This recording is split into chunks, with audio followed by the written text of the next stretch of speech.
Morning, ladies and gentlemen. We'll now begin with our next session, a very interesting session for the day. The topic is She Leads, Bold Vision and Brave Action. We'd like to call upon Ms. Shaili Chopra, founder, She the People. She the People is also our special partner for the session. In the panel, we have Srimati Garima Bhatnagar, IPS Special Commissioner, Intelligence Division, Delhi Police. Ms. Prachi Agarwal, President, Confederation of Nepalese Industries Young Entrepreneurs Forum and Executive Director for K Concepts, a luxury interior brand. Ms. Divya Jain, co-founder FICCI and Director Safe Express.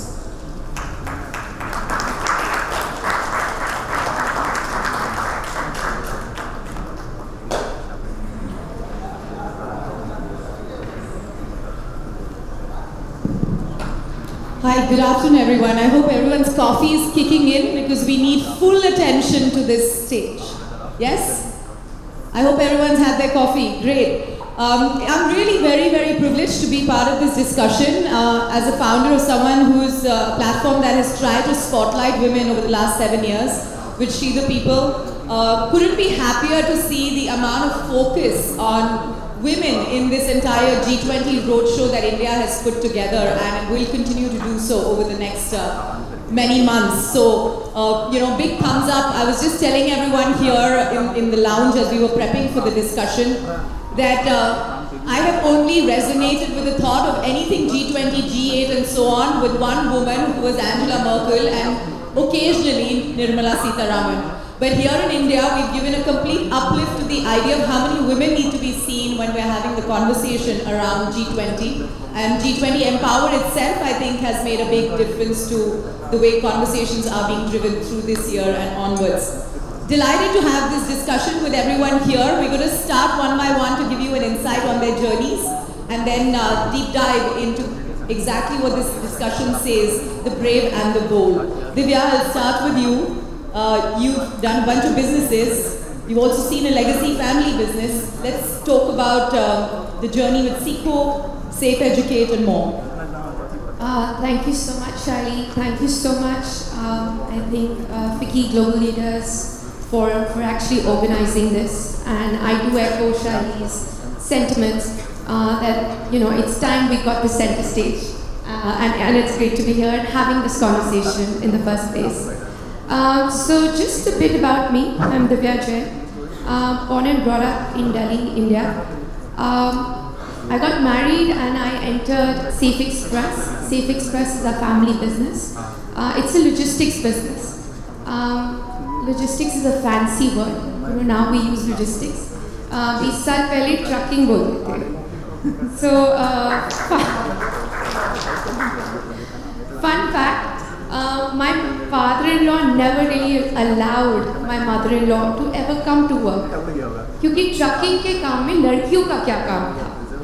So obviously I came educated and I walked in, and the first time I walked into a logistics hub, I think there was almost a pandemic. There was almost like pandemonium. Abhi kya ho gaya? There's a girl, there's truck drivers, there's a hub. How is this going to pan out? And to be honest, it's been the most fantastic 15 years of my life.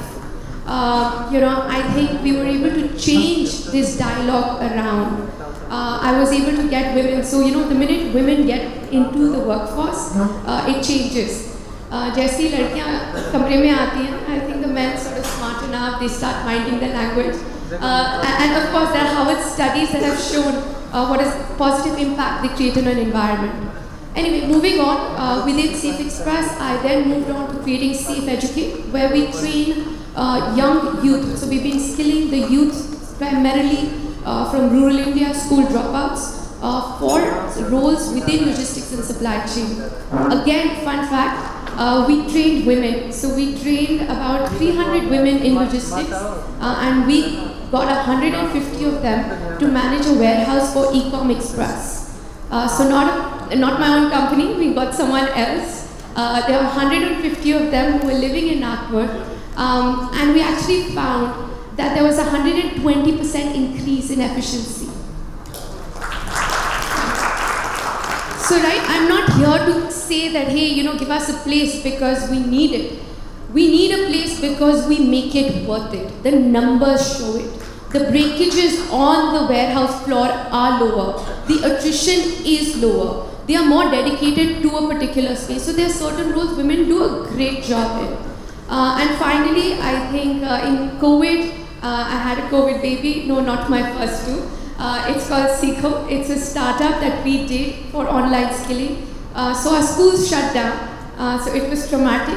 Literally in a week, we had to take a lot of our students online. And we set up an online platform where we're training people. And what has been fascinating for us that women are now almost at a 40% of the total people who are on platform. So the beautiful thing about digital technology is that it is leading to a more inclusive work space and a lot of opportunities for us to look at and explore. Thank you for putting perspective on numbers. I always say that, especially when I'm at places like FICCI, that numbers are really great fans of women, right? With 50% of the population, we raise the other half, and at 50% of the population, Indian women are 750 million. At 750 million women, we're 10th of the world. Did you ever think that we were a 10th of the world's population? Twice the size of the United States, 3 times the size of Brazil, 8 times the size of Japan. I'm still talking Indian women. Cannot be a number. It's a force. We just need to unleash it. But since Divya gave me a perfect segue to say that in certain roles, women really perform well, perfect time to go to Garima Bhatnagar. She's a star IPS officer. Like many others who are running the Delhi IPS world right now, I think it's just women everywhere. Talk to us about your journey, Garima. Thank you. Actually, when you were just talking, I said, okay, let me start thinking about things I don't want to think about. I think I can trace my journey to class 9. When I was in class 9, I was very interested, more interested in playing table tennis than being a good student. So,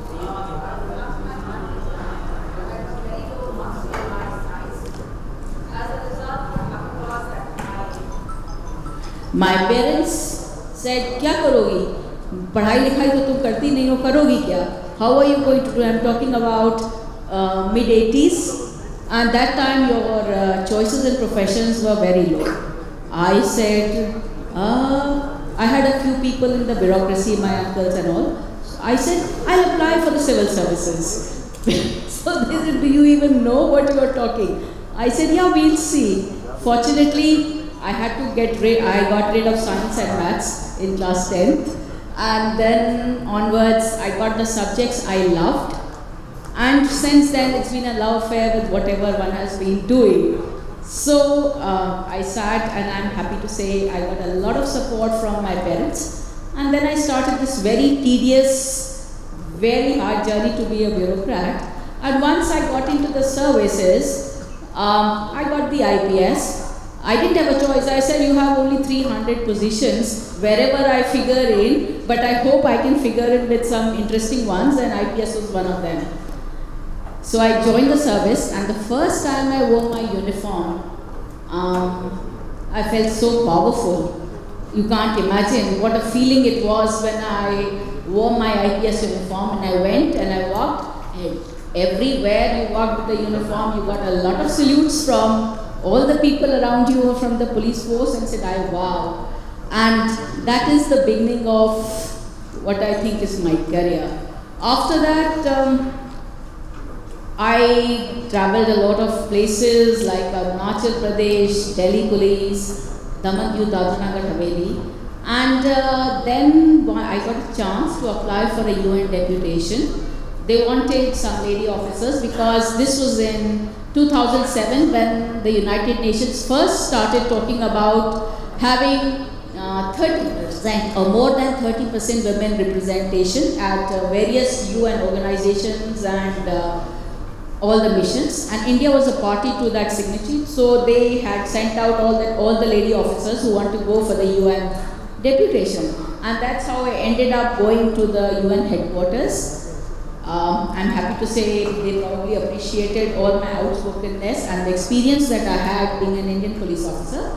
So they called me at a leadership position, and then I'm back in Delhi Police, and so the journey continues. And I hope that in these areas we'll talk about various women-related issues and leadership issues. That's right.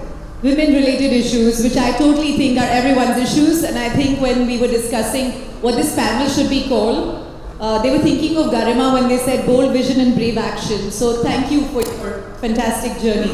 Prachi, entrepreneurship. It's just such a significant part of today's Indian business scenario. And just to see the way women are driving that, I think the previous discussion I heard Amitabh Kant talk about importance of sustainable businesses, right? Many of you know we didn't use the word profitability till about 6 months ago in our ecosystem. And I'm a great fan of women business owners because I often see that they build very sustainable businesses. So I'm going to ask one of them to talk about how she does that and what she does. Hi, I'm so happy to be here. I'll just get quickly started who I am. I'm Prachi Agrawal. I'm actually coming here from Nepal. So it's an immense pleasure to be here. I've lived about 10 years in India. I've studied here, I've done my schooling and my college here. So this place feels like home. I've come with 14 of my friends who are sitting right there. So work-wise, I'm an interior designer. We execute furnishing and furniture projects in Nepal. So I'll get into the entrepreneurship very soon. But before I get into that, I'd like to speak a little bit about CNI-YEF, whom I'm representing here today. So CNI-YEF is the Youth Entrepreneur Forum of the Nepalese industries in Nepal. We have 14 of us over here, of which we've got amazing 4 female sitting right there, and the amazing men who always supported me for whatever I do. So gender diversity is amazing in Nepal, and it's amazing to lead a group of 150 people, 150 entrepreneurs, and we are there making a difference to the entrepreneurship ecosystem of Nepal. And while we do that, it is amazing to connect to the Indian ecosystem and just understand the vision that's happening here. When our youth minister was speaking about how inclusive he wants to make the entrepreneurship here, it's just amazing. It's amazing to hear all of it.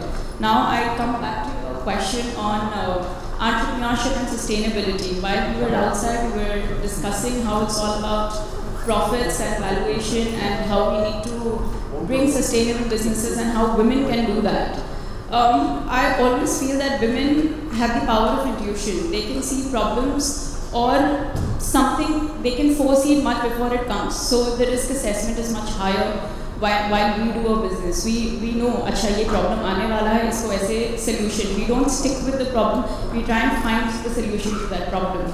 So that really helps us go in the business. You know, in the workforce, we bring in different elements. Like Divya also mentioned, you know, the attrition rates go down. Why it goes down is because the way we deal with people is very different from what anyone else can do. I don't do any gender bias. I have equal respect for men and women, but you know, we are gifted with the ability to speak. We are gifted with the ability to have empathy for people, and I think that really helps a women entrepreneur climb up the ladder.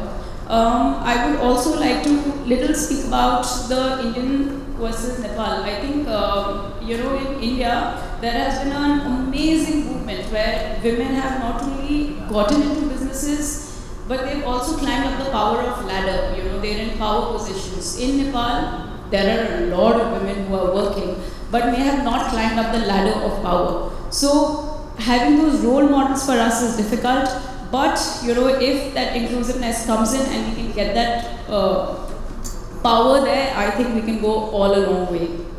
Absolutely, and thanks for saying that, because I think, as you said, we're stronger together. And I do want to point out, although Prachi has said, you know, that there is at no point is a gender bias when she's making selections. I do want to always remind us that we do have a world that's unequal. And just to give you a little anecdote, that there are more male CEOs called John in the world than the number of female CEOs.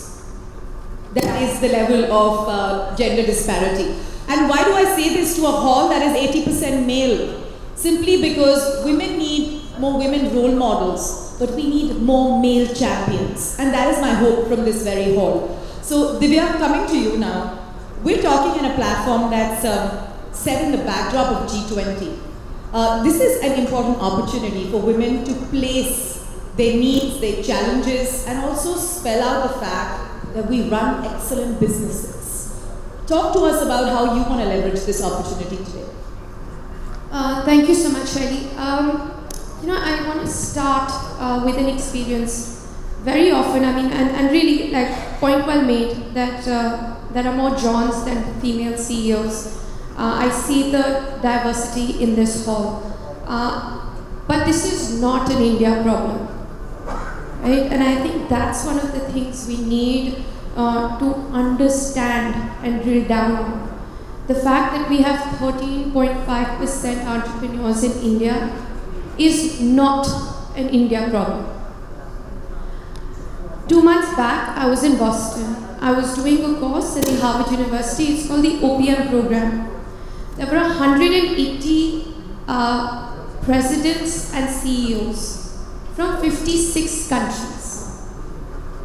There were 180 members from 56 countries. How many women were there in that room? Any guesses? 10? God, that dismal. Sorry? I wish. We had 14 women. There were 14 women in that cohort. 14 ladkiyan thi. 10 of them didn't have children. Like, I'm just putting a fact out there. It is hard.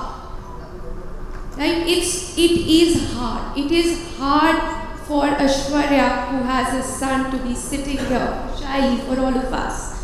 And which is why we need champions. Which is why we need you, and which is why we need everyone to stand up for us. A professor in our university, his name is Boris Grossberg. He is a genius. Again, I'm going to talk numbers because this is FICCI. He did a research, he did a Harvard research, and he found out it is 7 times as hard, 7 times as hard for a woman to be in a leadership position than a man. That also means that she's 7 times better because it's 7 times harder.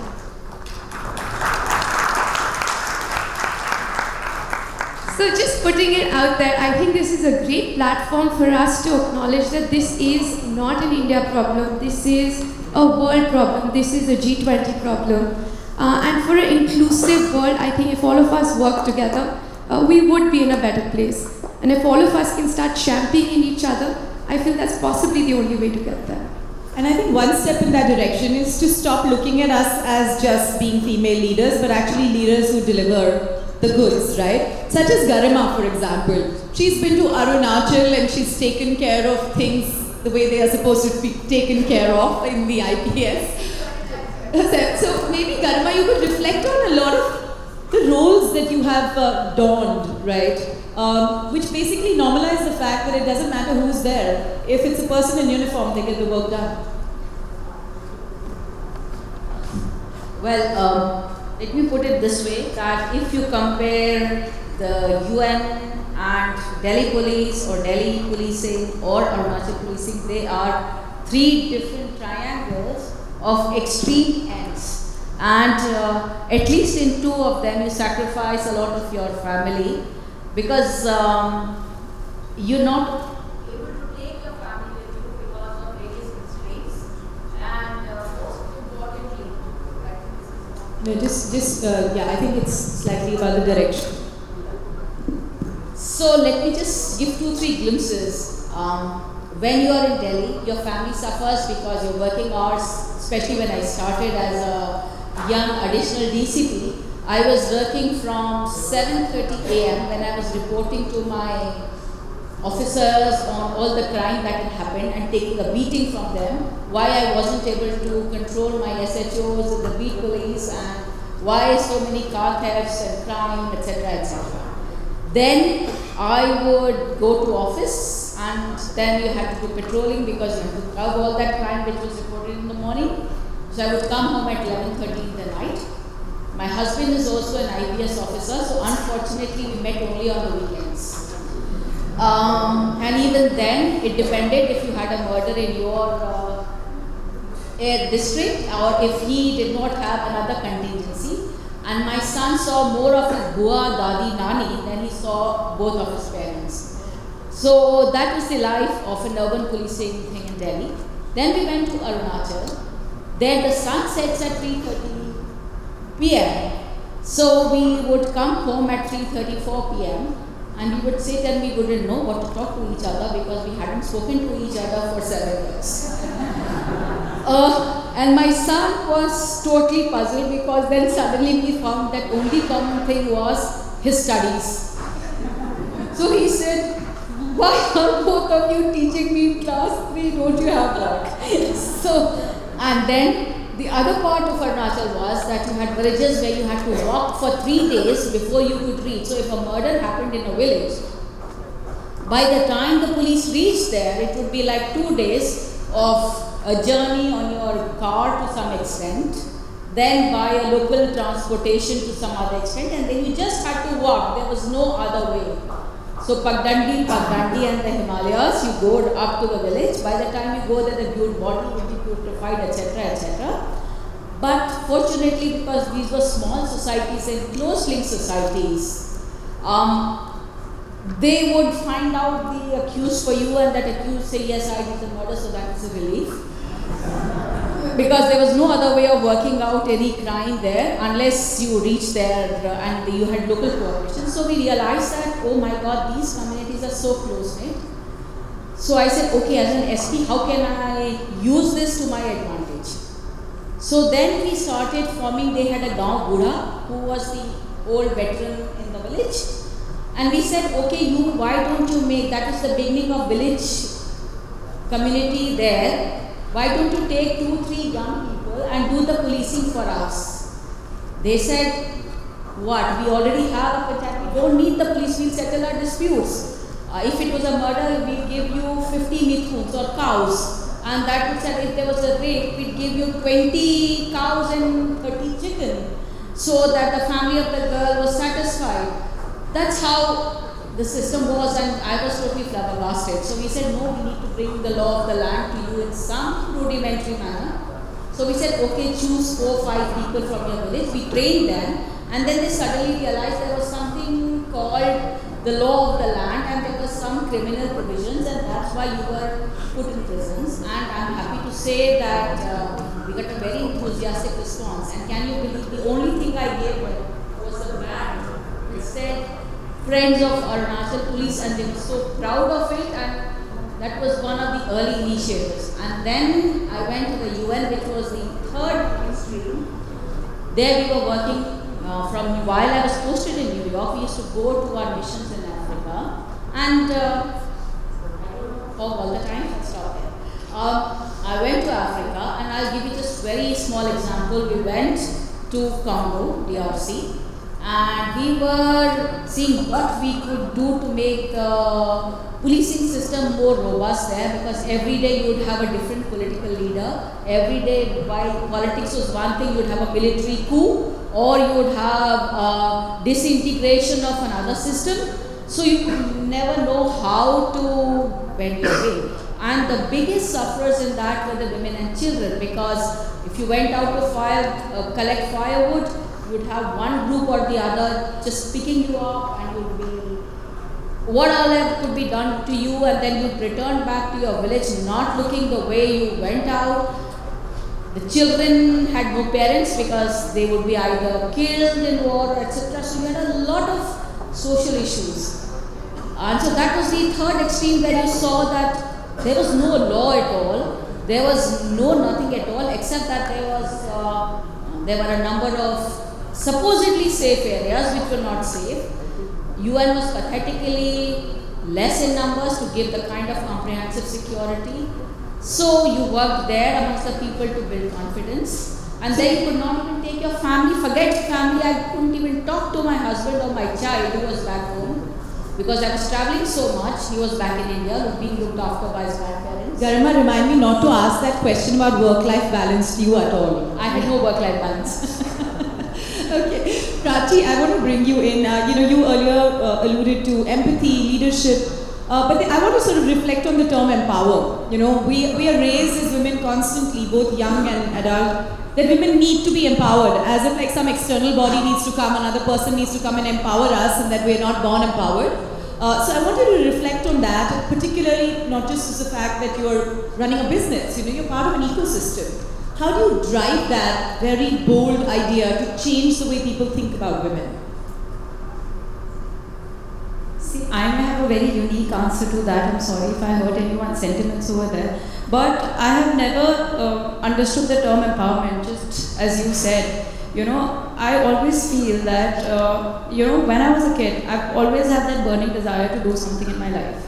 And I always feel if women have that desire to do something in their life, they want to be there, do something, not only in terms of business, but in terms of the entire ecosystem, or in business, or at work, or at home, or in fields like where Ma'am Garima is, or Divya is. I think it just takes that desire. Like how she mentioned that she went to the logistic company, trucking business mein ladki kaun jata hai. But I'm sure she had that driving factor कि मैं करके दिखाऊंगी. So there is, when the girls have that, I've never feared, like if there are 10 men sitting over there, and I wouldn't mind just joining them and speaking to them about what they're talking. And if I do have a thought on what they're talking, I don't mind going and telling them. And in most of the situation, if I've made sense, they've taken up my thoughts. So, when there are drives when they say women empowerment, I think the empowerment has to come from within you. Especially in the urban sectors, we're all educated now, we're all privileged, we've got the information, it's a social world, we've spoken so much about IT now.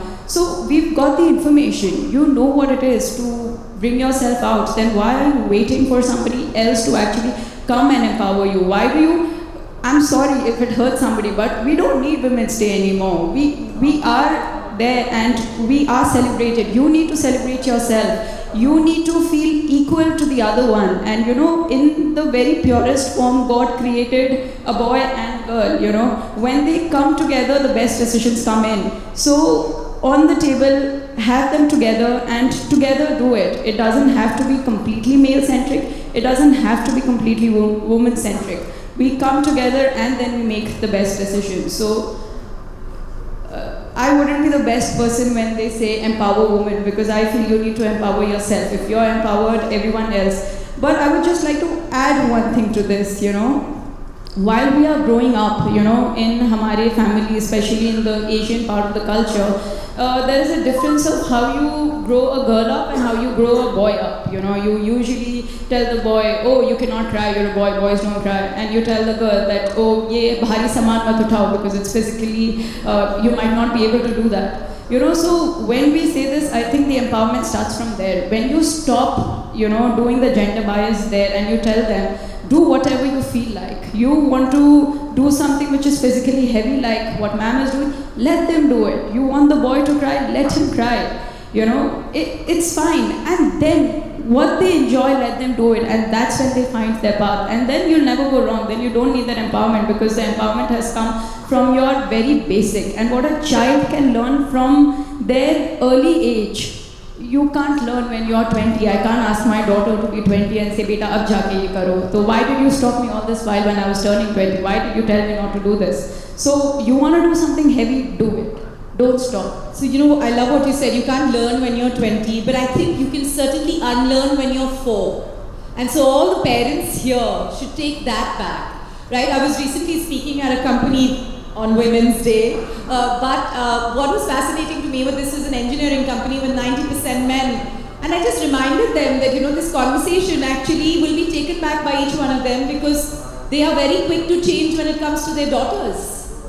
That's the one thing they want to get right, that they're raising their daughters well, right? So I think in many ways, when these conversations happen, sometimes you may not implement these with your peers, though I encourage you to do that too, but certainly do implement this with your daughters and sisters and nieces and so on and so forth.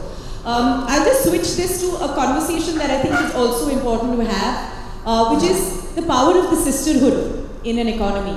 And why I say that is because, traditionally our society has raised women to believe that another woman is your greatest enemy, which is breaking. I mean, this panel is a great way of displaying that. I love the way you're passing the mic here.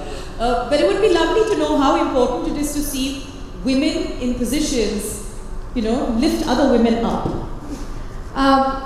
Sorry, I'm a storyteller, so I will start with the story. So what's the difference between men and women, right? Let's think about India. We're a country of devis. हम देवियों की पूजा करते हैं, and देवी के बहुत सारे हाथ होते हैं, right? So I mean, as a woman, Durga देखेंगे, Saraswati देखेंगे, we're multi hats. We've got, and I think every woman in this hall will agree to this, that we're always multitasking, right? I mean, even if we don't want to, right? Like what's khana, pina, this, that. And it's not because of gender roles, it's just how we are made. Now, if I ask my husband to figure out dinner, I mean, I can forget about, the movie tickets, right? But आप 3 instruction नहीं लेते हो एक साथ. That's just the way we are made. So anyway, the story is that we're built like this. We create relationships in multiple directions. Men create, and they're very good with linear directions. So this again is an asset that women bring to any environment, which is also in leadership. So when I'm in a leadership position, जो मेरी relationship होगी मेरे juniors के साथ, मेरे suppliers के साथ, मेरे seniors के साथ, it's going to be different. So the minute you have women in leadership positions, when you have them in sisterhoods, they're able to connect bonds not just with other women, but they're able to create bonds but with even people above and below them, which lead to greater efficiencies in the production system itself. Right? So this is just a call. I'm not saying that have more women, have equal men and women. This is a call for diversity. It makes us more productive when we are with people who are not like us. हम एक जैसे होंगे, हम एक जैसा ही सोचेंगे. When we put in 3 different people of a different color, from a different country, from G20, of a different gender, हमारी सोच बढ़ती है. The way we think changes, and that works, and that really leads to a more inclusive world, a more efficient world, and what the theme is, harnessing the youth power for a progressive and sustainable future. And youth also refers to the fact that we need intergenerational diversity, we need class and caste diversity, we need more intersectional, platforms, leadership, and certainly organizations. I know we have about 15 minutes. But I don't want to keep like one question like the last panel, so I'll say that maybe we'll break at this point for some questions and then we'll get conclusive remarks. So could we have some more questions? Yeah, the lady right here. Could we get a mic across to her? Is there somebody who could do that? Thank you. First of all, congratulations to all of you for being, as an inspiration and a role model, and sharing your journey, it's really inspiring. My question is to Divya and Prachi, that how do you ensure, in terms of your topmost, customer experience, which you provided, and in this very dynamic, market and competitive condition we have. Can you share any guidance or practices, how did you guys handle that? And since the session is about the bold vision and brave actions, so that's an excellent question. Maybe you want to start. So I think when it comes to customer experience, one thing that I've learned this is for business, work, everything we've created, is customer needs don't matter, right? Can you really look at the customer's pains? And I think, so every time the reason we started Safe Educate is because people did have skill and power. बिना लोगों के काम नहीं होता है. So can you really identify that pain? And can you keep attacking that till it goes away? And I think the second thing when it comes to customer experience is, in fact, before the customer, I believe that my biggest customer is my team. So the first person I need to take care of are my people, my vendors and my relationships. And once I'm able to take care of those, I feel that's when I can actually create a customer experience that really works. Thank you for the question. I'm actually into a completely customer-centric business. We have a furniture and furnishing showroom there as well as I'm an interior designer. So I'm meeting varied customers every day. Their needs differ from one another and differ in how. You know, you'll be dealing with a corporate client, you'll be dealing with a residential client, you'll be dealing with institutional clients, and they all differ from one another. From all the dealings that I've done with them, one thing that I've known and I've always practiced is honesty and integrity.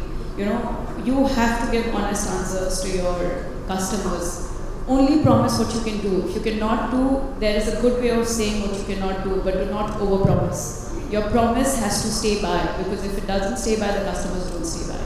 And a monthly review of the sort of customers you've had, the sort of problems you've had with them, and if you can list out those problems and see how you can overcome those challenges, can you make them better? Those are the questions you ask yourself. If you can make them better, how do you make it better? And if there are some good things that you're doing in your business, how can you leverage that for that customer to not only be your customer but bring another 10? So I think those are very important, but you really have to be very honest with them. Great point. Some more questions? Yeah, there. So, hi, I'm Saloni. So I had a question for Srimati Garima Bhatnagar. I was just wondering, in your role, which as most people would think would be more male-dominant positions, like throughout your career, did you think for leadership roles, there were places where you could have moved more ahead, or there was a case where there was a lot of gender disparity, and if it still exists or doesn't? I was just interested because law is something very different from entrepreneurship, where we're mostly seeing things. In fact, it's more so in government services, especially in the police, because the subculture is a very, very male-dominated, patriarchal, and a very funny kind of substructure, which is very closed and inclusive and works very differently. So yes, when you join the service, you join as equals, but as you move through your career, you always find that there are conscious and unconscious gender biases in the way your seniors are looking at the career promotions of their junior colleagues. There are always biases in the public.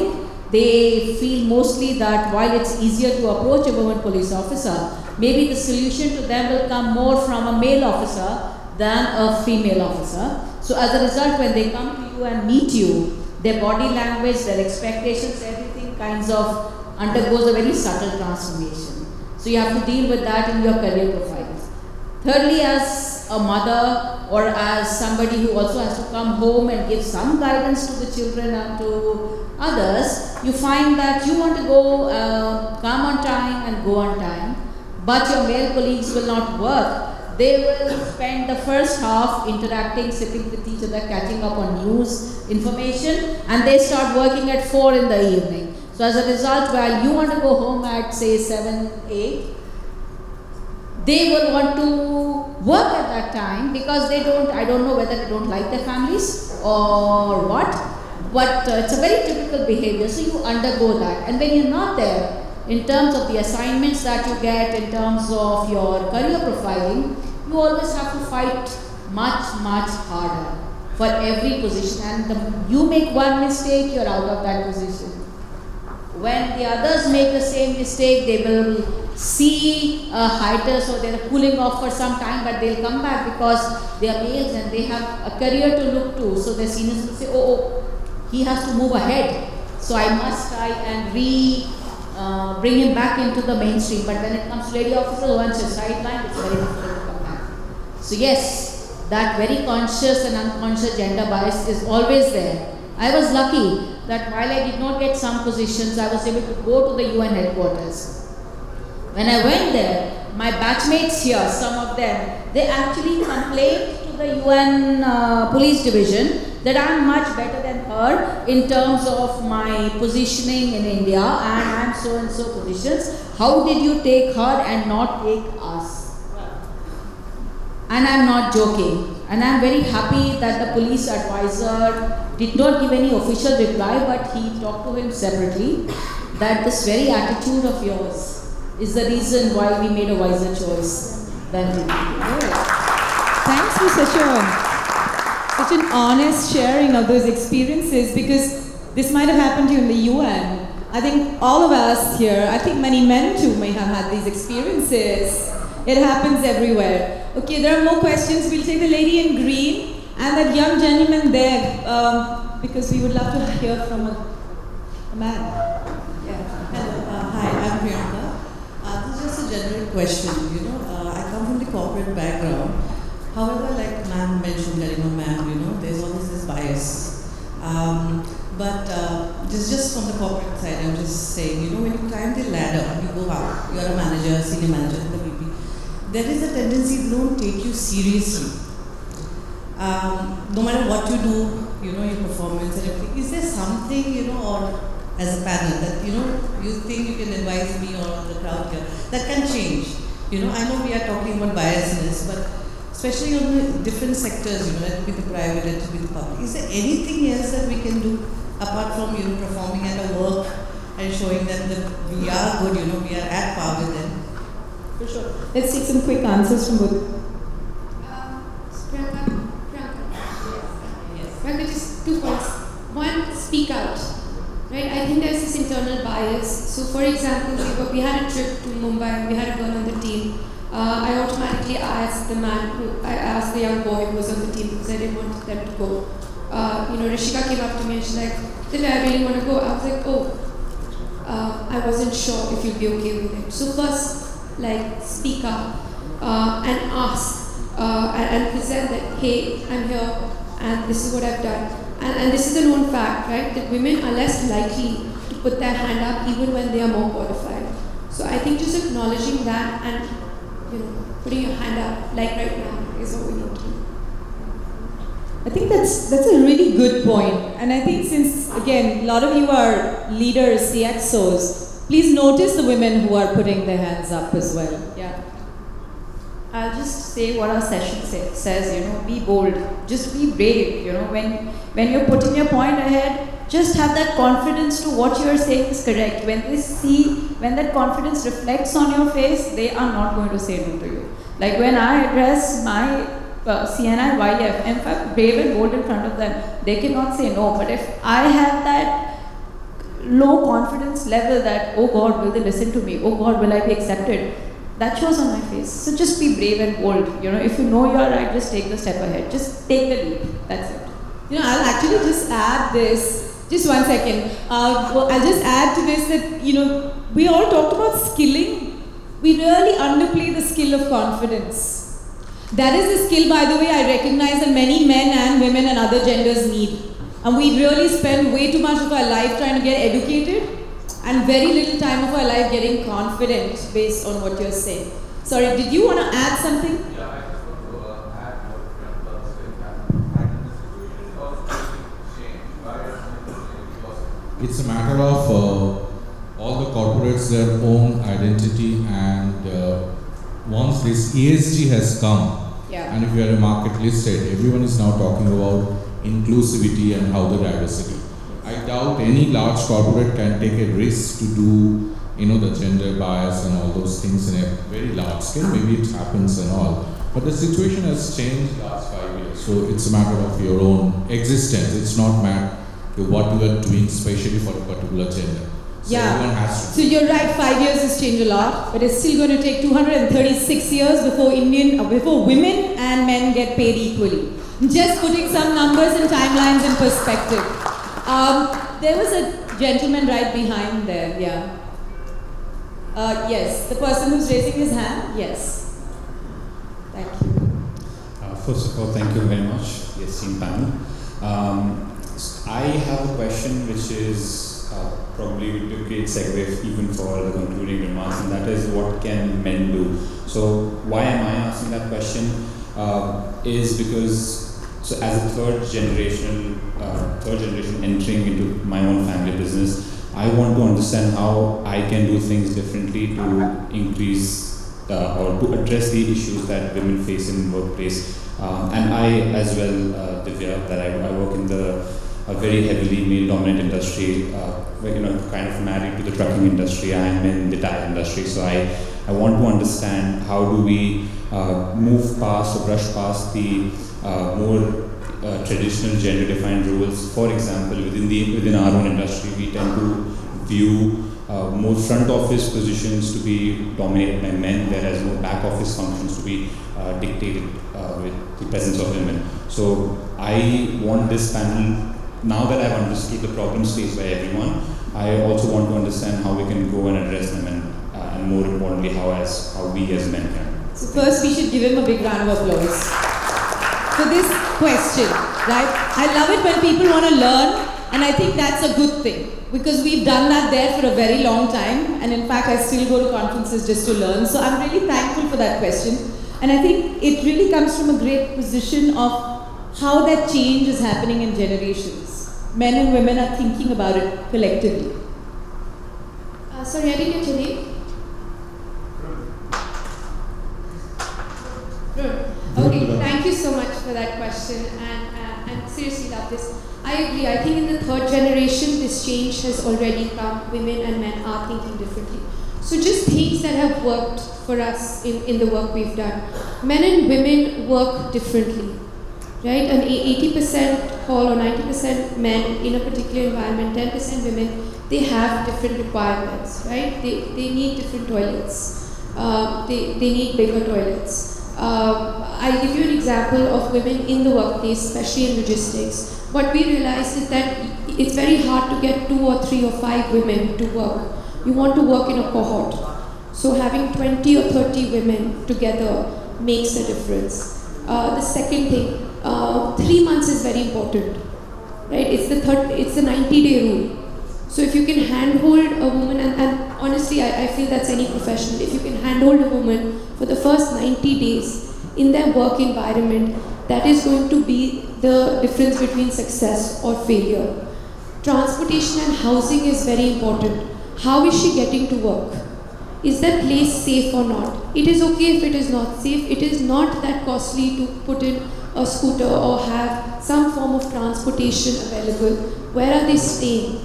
So a basic requirement that we've done, we got women from Orissa, and we had a cook. So just an Uriya cook, which cost 5,000 or 8,000 rupees, which they shared among themselves, was the difference between the 68 women living in Delhi NCR versus not having the ability to stay. These were just some actionables that worked from our experience. So we've completely run out of time.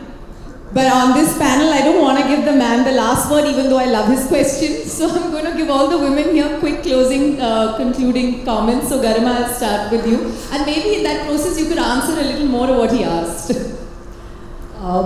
You see, what you asked, I'm going to come straight to the point where you asked. First and foremost, as I see in my career and also in places, first is you are able to give a safe environment wherein you are actually actively ensuring that people who are working in your organization understand the meaning that today's day is not what was there earlier, and women have a right to be in the public space. They're not supposed to be in parda and at home. They have a right to be there in open spaces, and as owner, that is a responsibility that you have to take care when you're working. You will find that women will come on their own once they realize by word of mouth itself, whether you have a back end or a front end doesn't matter. And that itself is a very, very tricky situation, that when we say that back end, okay, we will put the women at the front end, is a man's work and we take it there. There's no front end and there's no back end.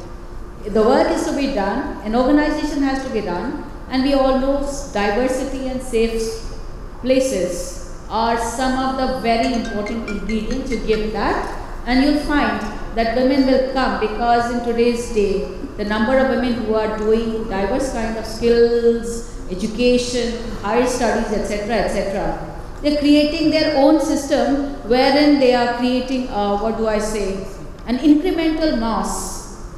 You can't put them back.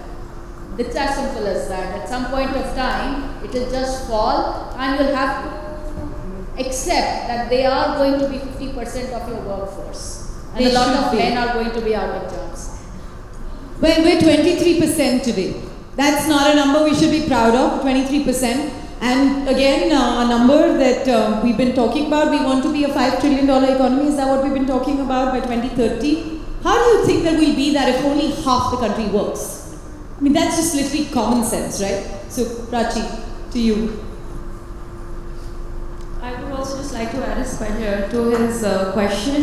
You mentioned that you're in a family business, so my request would be, if you do have some women in your family whom you think have the ability to join your business, get her on the table, because when you add her perspective with yours is when the difference actually comes in. Make her a part of the decisions you're actually trying to make, because you'll always see that she's bringing something new to the table, something the way you couldn't think she's thought of it that way, and then when you put it together is the best decision that comes in.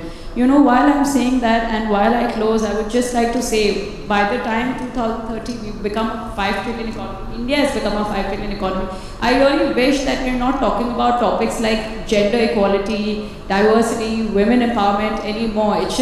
It should be there naturally. We should all feel equal. We don't have to say, oh, I'm equal to you. There should be no question like that. I have never felt that way, so I think very differently, and I just hope that these topics are done by then, in the entire world. We all feel equal and we all feel happy.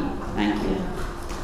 The good news is there's hope. The bad news is that you might still be on a panel with me right here. I'm just telling you that. It's your turn.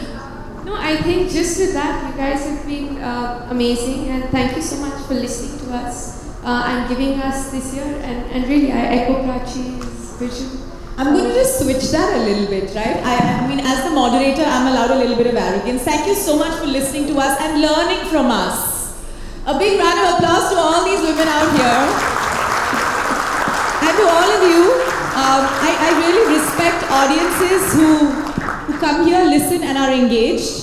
And I am deeply, deeply impressed with this afternoon session. So thank you, FICCI Global Young Leaders, and do take back some critical business lessons from everyone here, including the ones that cross very difficult borders. Thank you very much. Have a great afternoon.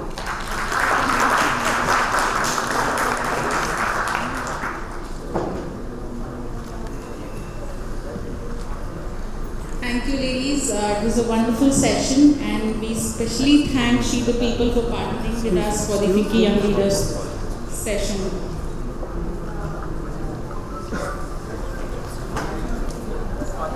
I will request Aishwarya to join us for the photograph.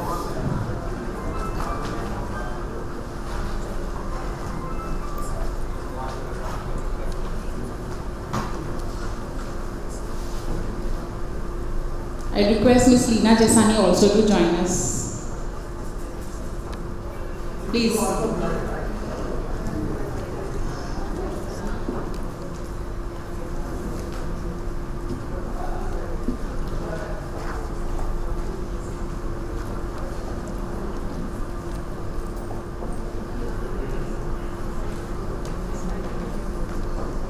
Thank you so much.